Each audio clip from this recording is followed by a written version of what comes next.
Yes guys, welcome back to another video on the A5, and this is probably the most important video for the build because we're going to find out whether rebuilding this car was actually worth it. So if you haven't already guessed from the thumbnail, I'm going to be explaining in full detail exactly how much it costs to rebuild this car. Now I know rebuild costs will vary from car to car, but I'm hoping that this video will give you some sort of indication as to what it will cost to build a car similar to this, I guess. Apart from being in desperate need of a wash, this is actually the finished product of the car, but she hasn't always looked this good. Let's start from the very beginning. It all started from watching other YouTubers build crash cars and realising that I could actually do this myself. So I searched where I could buy salvage cars in the UK and found Copart looked like the easiest place to do it. Maybe not the cheapest, but we'll get onto that later. So I bought a membership on Copart and waited a couple of months until I found this Audi A5 Black Edition Coupe. Now it was in a bad way and it was category S, meaning there was structural damage, and this being my first rebuild I was anxious at first, but I trusted my gut instinct and decided to go for it. And after looking at parts on eBay and how much these cars were actually selling for on Auto Trader, I set myself a strict budget of £2,250, and as the bids crept up in the auction it finally came to a standstill at £2,200, and as you can tell from my reaction I was gassed. Woo! Did you get it? Are you joking? Got it. But it wasn't over yet. The car hadn't actually reached its reserve, so they sent me an offer of £2,500 to buy the car. But I stuck to my initial budget, and after a bit of back and forth, they eventually accepted it at £2,250. Now, Copart are known for having a lot of fees at the end of their auctions, but I wasn't really aware of the entirety of this until I went to pay. Including buyer fee, virtual bid fee, VAT charges, delivery, more VAT charges, another delivery fee and some discounts, the final price came to £2,870.40. Yikes. So now that the car was finally settled and now it was paid for, it's time to take delivery and start to assess the elephant in the room. I actually bought the car as a sight unseen non-runner, but I knew the airbags had deployed and found that there was an airbag fuse in the battery that would stop the car from starting until it was replaced. This fuse cost me £20 and fixed the starting issue, which was a huge relief at the start. So the next thing I had to worry about was the front end damage. So a second-hand full radiator pack from eBay was around £300, but I decided to buy the front end parts separately. Now a brand new aftermarket slam panel, radiator and intercooler came to a total of £205, so I actually saved myself almost £100 on getting new parts rather than buying old used parts from another A5, which just doesn't make sense. But surprisingly, the most expensive part of the whole front end was actually a new headlight and brackets for a total of £360, plus an extra £12 for wiring connectors and £24 for matching bulbs on both sides. Before fully starting the car though, I decided to give her a decent service since it came with no history. This consisted of new oil, oil filter, coolant and a drive belt, coming to a total of £75. So not too bad really. At this point I was getting further and further into the money pit and there was no looking back. Now the car started and idled perfectly after the fresh service, so naturally the next thing to do was to make sure that it could drive properly too. The control arm had snapped from the impact of the crash, so this obviously had to be replaced, and while I was down there I fitted a whole new wing and a retaining bracket for the frame rail. These three parts cost me £245, leaving only the bonnet and bumper left for the front end to be sorted. So before we get into those parts, I'm going to talk about what was probably the hardest part for me, and that was actually the interior. The dashboard replacement wasn't necessarily intellectually challenging, but it was a very long process in a small compact area, which just made it extremely tedious. One thing that I didn't really take into mind were actually the seatbelts. Now, I was getting towards the end of the build when I realised that obviously the seatbelts are going to be jammed from a crash and they needed to be replaced if I wanted to pass an MOT. And last but not least for the interior were the airbags. Now, the passenger airbag actually looked after itself with the dashboard install, but both the curtain airbags along the side had actually deployed. So these airbags run from the front of the car all the way to behind the rear seats to protect the passengers and the driver from sideways impact. They were a bit fiddly, but much easier than the dash. And then the last thing for the interior was the steering wheel airbag. And this came with a few complications, main one being the horn was constantly on when I started the car. Really? Yeah. Oh, that's definitely not in right. That just scared the crap out of me. Now, after readjusting the airbag into its correct position, it worked fine and I haven't had any problems since.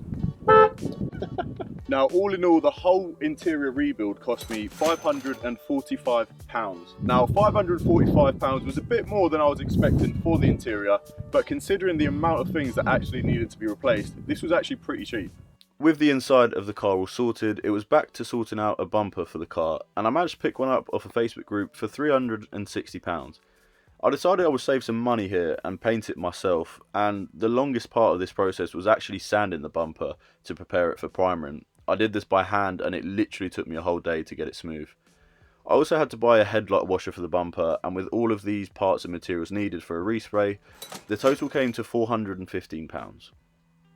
Now, the bumper came out really nice in the end, and I'm not sure if you can tell on camera, but there's actually a bit of a difference between the panels. And basically the bumper's got what you call an orange peel to it, which just gives it a bit of a satin finish. So I'm going to need to re-gloss it in the future, and hopefully that will match it with the rest of the panels.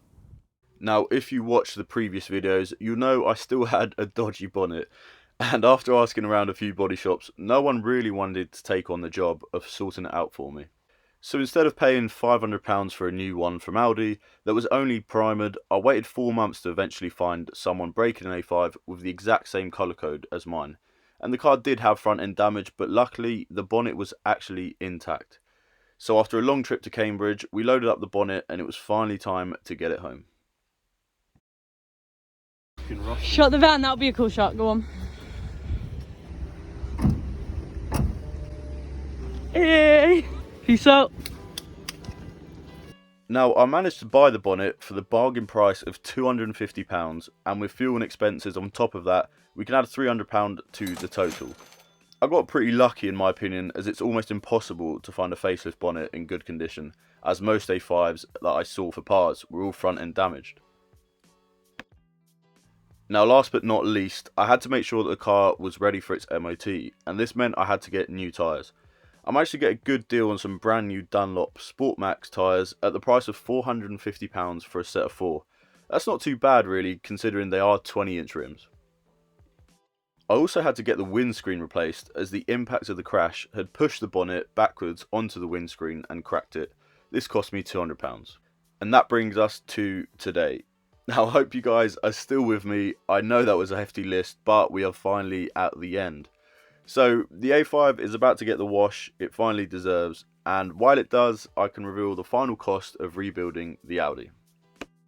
So, everything together, the vehicle itself, delivery, auction fees, all parts included, absolutely every cost needed to get this car back on the road, totals up to the price of £5,721.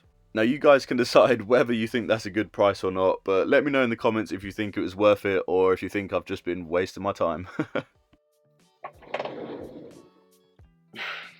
So I guess the last question to ask is, was it worth it? Ultimately, yes, but my answer is within context, and that's for a few reasons. Number one, each project will come with its individual problems, and even if you manage to go and look at the car at auction, there is always going to be hidden issues that will crop up along the way. You should definitely take this into mind if you're thinking of taking on a project like this, and put aside some financial leeway just in case a problem does crop up.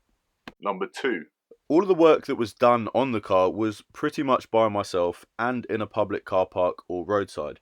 So if someone else was to rebuild the car for you, there would be a huge bill for labour costs, as it's an extremely time-consuming process. Number three, I do have some experience with working on cars and bikes, but it was all basic principles until I got round to this project. And considering this is my first rebuild, I haven't done too bad. I've learnt a lot in the process, and it set a good foundation for any future projects I decide to take on. But we're not finished yet. So early in the video I mentioned that the bumper was actually a different shade to the front wing. So let's sort it. But to do that, we're going to have to pitch a tent, so let's do it. Can't believe I just said that.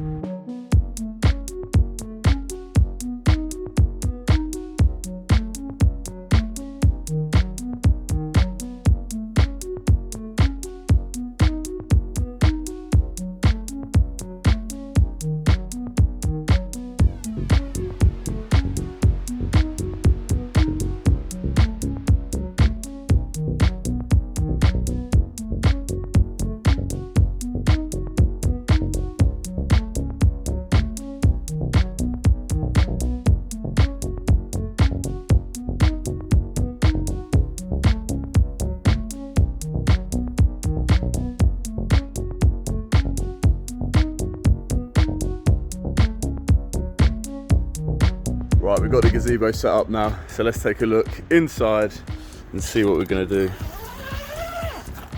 And look, what is that? The Audi's already here. So, the way that I've set up here, we've got a heater just to get it a little bit warmer. Probably gonna get a hairdryer out here, maybe warm up the bumper and get any water off of the edges. I've got my mask there ready to get paint in and whack the lacquer onto the bumper, so let's get doing it.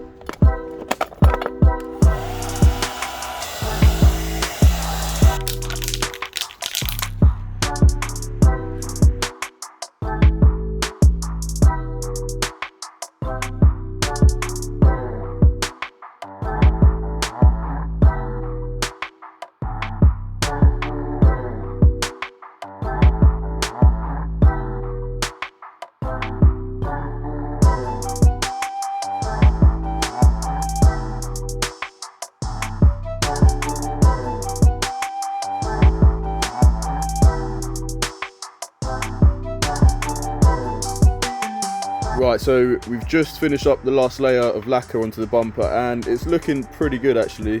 The gloss seems to be evenly covered, and I've got the flash on the camera to try and show you the sort of pearlescent effect of the paint there, which is pretty nice. But I'm going to let this sit for an hour or two just because it's not that warm at the moment. Going to let it sit in front of the heater, and then yeah, I'm going to take a look at it tomorrow in the daylight, let it cure for 24 hours and see what it looks like. Yeah, note to self, buy a garage.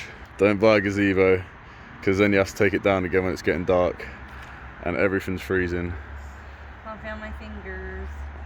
Right, so we're back with the A5 today and it's a little bit frozen, but you can see on the bits that aren't, the gloss is almost matching the panel up here, so hopefully in the next 24 hours I'll be able to buff that out and get it looking the same and hopefully matching.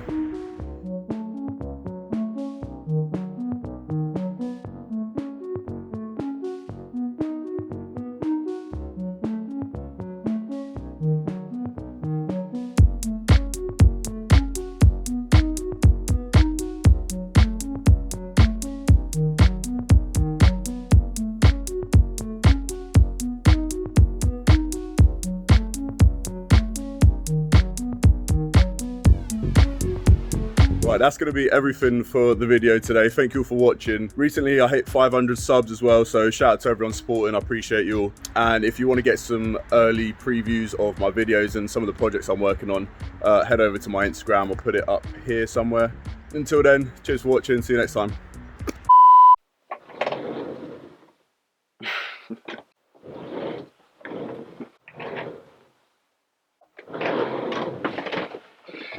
Oh shit.